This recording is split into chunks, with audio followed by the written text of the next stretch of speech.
Her and Sabrina Ibisco versus Steph Curry and Klay Thompson. It'll be In a Steph 2-on no, because you have to market it. Splash Bros. Now, of course, they won't say Splash Hoes, but Splash Bros versus the Splash Hoes. What would be a good name for them, though? That's if they end up. Are they going? Is she projected to go play with Sabrina? Bro, they did everything but tell the world that they plan to run that shit back again next year, and because they were like, somebody's coming. They weren't saying like she was coming to the All-Star, but they were like, we got. I thought you were saying like teammate. Like teammate aspect. No. I'm saying for the All-Star weekend, they'll run that Steph and Sabrina shit back, but this time they'll have partners. So it'll be Sabrina and Caitlin versus Steph and Klay. Like a 2-on-2 3-point shootout. Yeah. They really should just get a third and just do the same 3-point thing where it's like you got the layup, the free throw, the skills. They might get rid of that. Shit's been trash. Yeah, but if you do it with like Sabrina and Caitlin and Steph Curry and Klay, that makes it interesting. I don't want to see Klay dribble. He is like straight up and down. I don't want to see him. I don't want to see bitches dribble either. But I definitely don't want to see Klay Thompson. I mean, they really not even dribbling. I don't want to see Klay Thompson do the ball's already where it needs to be. Yeah, but then they got to dribble, go around the cone, and do this and that. No, I'm not talking about that. I'm talking about like what like Tyrese Halliburton and them did. It was a skills competition. Oh yeah, because one of them did. They broke it down, but they had the full court shit, the full court joint. Then they had the bounce passes and shit. Then they did the other one was the shots. We had to make a free throw, the layup, free throw, 3-pointer, and half court shot or whatever. Yeah, they just broke it down. But usually that it used to just be. But the layup, free throw, 3-pointer, that shit. I mean, yeah, timeline. I'd rather them just half court and shit. Just have an old fashioned shootout.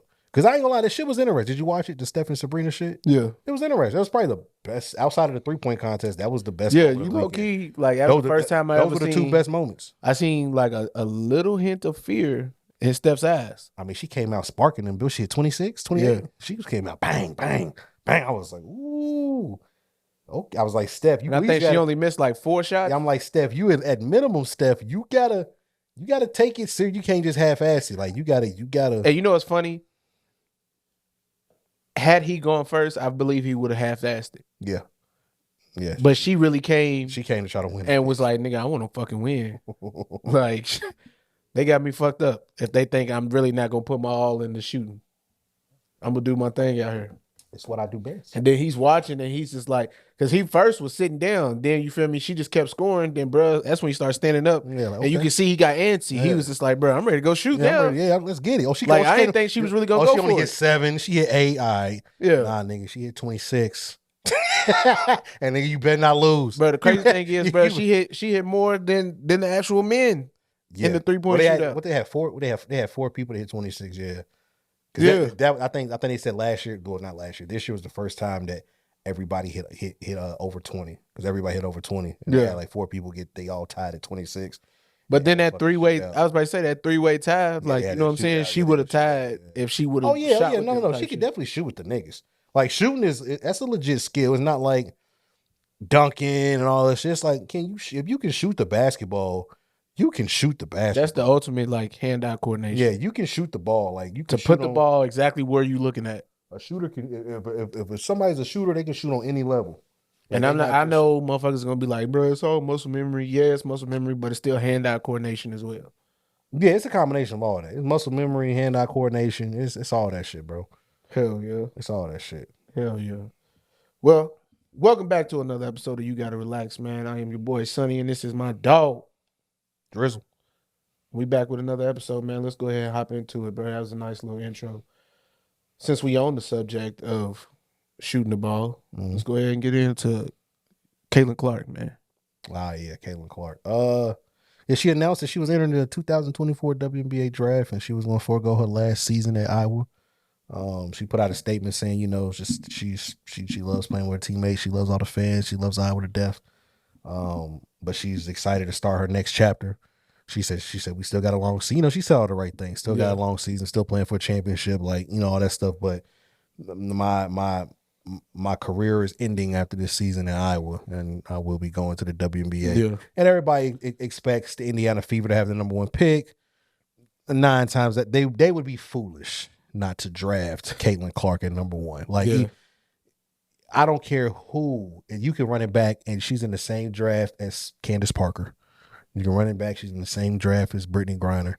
You can run it back, she's in the same draft as goddamn Maya Moore, Diana Taurasi, Cheryl Swoops, Lisa Leslie. Like, you can Sky Diggins. Like, you can run it back, Angel Reese. Like, you can run it back. It don't matter who is in the WNBA draft. The number 1 pick is without a doubt Caitlin Clark. Damn, you think is that like you think she's a generational like player? I'll tell you this, because the men's game is different. Because I didn't know you was finna go that route. Okay, but listen. I put it like this. Based off, you named some motherfucking dogs. Name some killers. And Maya Moore is definitely one of them. And I don't want to talk about Maya Moore, because every time I talk about Maya Moore, I get mad, because I can't believe she left the game the way that she left the game for some dick. Whoa. What she fucking did, bro. She retired. She did this whole little thing where she was writing letters to niggas in jail. She fell in love with, she was a pen pal with this nigga who was on death row. She helped work on the case. Is that what happened to her? They got the nigga out of jail, bro. And that nigga put that jail peen on her. And she retired, married the nigga, and that was it. Yeah. Damn. I did not know that's like where she went. I just thought she was just like, bro, I'm done. He put that magical hammer on her. And I mean, not to mention. Yeah, what's that? What's Thor's hammer? Mildor? He hit her with that Mildor. What does Daddy say? Let whoever be so worthy to wield this hammer. He was worthy. God damn it. Permit them to. But all jokes aside, bro, Maya Moore was definitely a hooper. But yes, bro, I really feel like the way that the game is played, like, bro, the way that basketball is played, if they were to redo an all-time NBA player draft, bro, the way that the game is played today, Steph would be a top 7 pick probably. Steph would probably be number 1. He wouldn't be number 1 because people are still gonna pick LeBron. You got Mike. You doing like a? That's what I'm saying. That's what I'm saying. Like, still be a over top. the history of something, Steph would be literally a minimum a top 10, maybe at worst top 15 player picked all time. Well, I mean, if you basing it off of the way the game's played today, you got to take away your Shaqs, but Hakeem Olajuwon. You don't have to take away Shaq because he was so dominant. They don't really run post no more. Like they don't, bro. Like between Karl Towns, Embiid, and Joker. Yeah, and then, bro, like you don't. The reason why they are who they are as big men is because they can stretch the floor. Yeah, for sure. But your all-time players or all-time centers and stuff like that, bro, they wasn't stretching the floor like that. Dirk was one of the first ones to ever really do it. I say this, and he got ridiculed low key for it. They was just like he's not a real big man because he ain't trying to bang in the paint at first. He ain't trying to be in the post. But the game would be different. Like, yeah, Shaq, guys like Shaq. If you take Shaq from 2000 and beyond and put him in, but if you put early Shaq, you're talking about that athletic floor to floor, Orlando Shaq. He wasn't as big as he was. He was still big. Shaq didn't get big till he got to LA. He got fat. But when he was in Orlando, he was. I'm the man of steel, nigga. Like he was in physical peak prime shape. And he was moving. He had a handle. He didn't do it a lot because it was a different game. We've all seen the clip. Yeah, of him. He can move. So I think guys like putting their moves like on. This. I think guys like Kareem. I think guys like Wilt. I think guys like Shaq. I think guys like Hakeem Olajuwon. I think guys like that wouldn't struggle because they were just so good and dominant. Like Hakeem was really a fucking 6'11", 7 foot, fucking a defensive minded Carmelo Anthony, bro. Like his post game was crazy. He could stretch the floor. Yeah, he wasn't no 3-point shooter, but he could hit the three. Yeah, not like he wouldn't like he couldn't shoot. He could stretch the floor. He played defense. He could handle the ball. He could pass. Like Hakeem Olajuwon would do exactly what Joker is doing right now. He was a better defender. Now he's not as good as a passer as Joker. Not as good as a passer. But defensively, being able to score, post moves, same thing as Joker. The thing that makes Joker so special, bro, is his vision, his IQ for basketball, like he's amazing.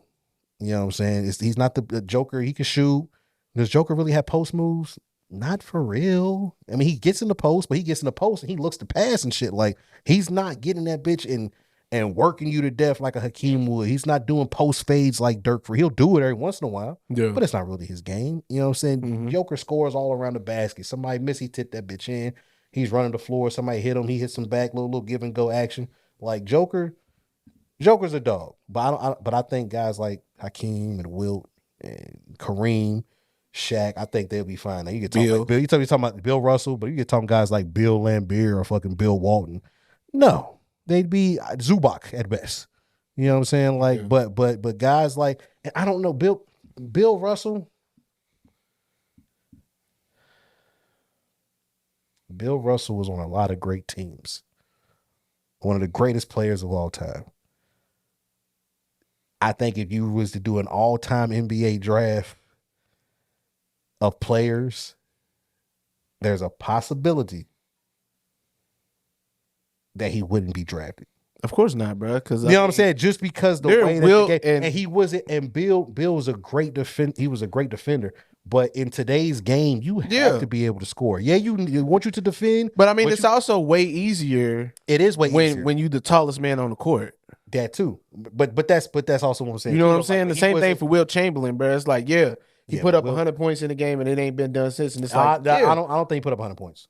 I don't believe it. You think it's a lie? It's a fucking lie. Because there's no evidence. They got videos, but you know what they said though? They said the reason why there's no video is because the circus was in town. And you know, back in the day, NBA games were pre-recorded. Like they were recorded and then the game, and then they would play it the next day or later that night or whatever. They said the circus was in town. So all cameras and shit were at the circus. And you know, I guess honestly, the circus was big when we was kids. I don't know when that shit stopped being big. But I remember when the animal activists started coming out. Yeah, probably. But I remember the last time I went to the circus here in town, I'm walking up and I got my nephew with me and I'm taking him to the circus, bro. Cause I love going to the circus ever since I was a child, bro. Even up until today, like if the circus came, you never fuck with the circus. I thought that shit was crazy, bro. Bruh. As a kid, I said, bro, first off, we are too close to these animals. That's number one. Number two, how they get these niggas to do this shit? And that's what would blow my mind about it. As a kid, I'm like, I'm at the time, bro, I used to think Dr. Doolittle was a real thing. I said, there's somebody out here talking to these fucking animals. Because ain't no way. I'm not going to sit here. There has to be. As a child, I thought Dr. Doolittle was real too. Yeah. I remember looking at my cousin's dog and being like, nigga, you hear me, nigga. Nigga, I know you hear me. Trying to talk to him. Like, bro, literally thought like the dog would talk to me back, kind of like I would hear Chris Rock's voice. Hey, what are you doing? Why you gotta be on top of the car? Nigga, the fucking Shih Tzus, Kevin Hart, like all type of dumb shit. Bro. It's like, bro, like no, I really used to think like that, bro. Yeah, but I do think that if you do have an animal, I do think if you do have like a pet, you have to beat it into what you really want. God damn, no, I'm not saying beat your animal, bro. But I'm saying, bro, a beast that big, hey, look, a beast that big, bro, have to. I don't agree with that. I don't agree with beating animals at all. I'm not saying I agree or that's what's going. This nigga's a killer. I don't know what's happening for sure, but I know that's what the animal activists are. No, they probably are. They are alleging that the animals are being abused. They probably into doing things into making them do things that are impossible for them to do naturally.